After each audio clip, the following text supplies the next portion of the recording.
mass murderer charged with assaulting female cop at lockup. Russian Jet Barnett, who pleaded guilty to killing his cousin and her 4 young children in Kokopis District, Clarendon in June of this year, has been slapped with multiple offenses relative to an alleged assault of a female police at the F3m lockup last week. Barnett, 23, has been charged with assault occasioning bodily harm, threats, uttering abusive and calumnious language, and possession of contraband.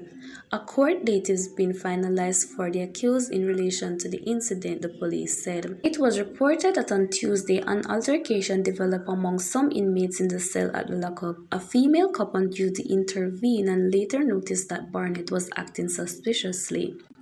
A search of his was requested, but Barnett allegedly became boisterous, and the officer requested help from her colleagues.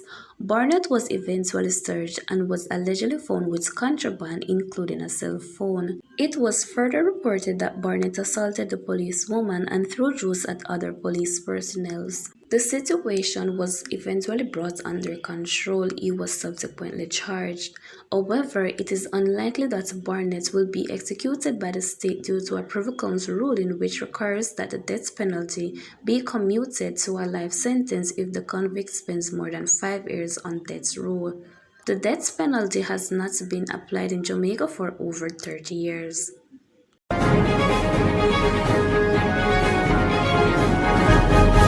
The Costa Cup spectator held with gun after leaving match. A man who attended the Costa Club football match at the Alphonsus David High School in Spalding, Clarendon on Saturday was later arrested after he was held with an illegal firearm.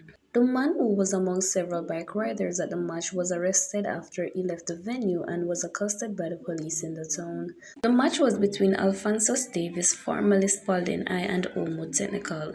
It was reported at about 5:50 p.m. the police were on patrol in the town when a group of men was passing driving motorcycles without protective helmets.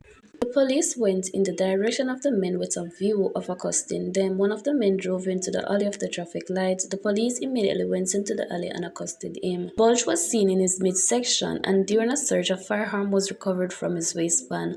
The gun, a 9mm pistol, was seized and the man taken into police custody. Police later identified the man as one of a group of bike riders who were seen at the match earlier.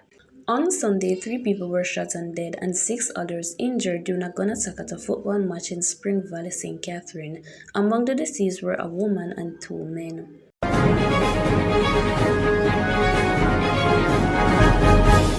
Jamaican killed in St. Kitts and Nevis. A 36-year-old Jamaican man was killed in St. Kitts and Nevis on Saturday following an altercation. The Royal St. Christopher and Nevis Police Force said it received reports of an altercation at a house in Cartpart, Sandy Point. When officers responded, they found Okina Wellington lying motionless inside the house with what appeared to be a wound to his chest. The Jamaican was pronounced dead at the scene by the district medical officer. A suspect was arrested and is currently in police custody assisting with investigations.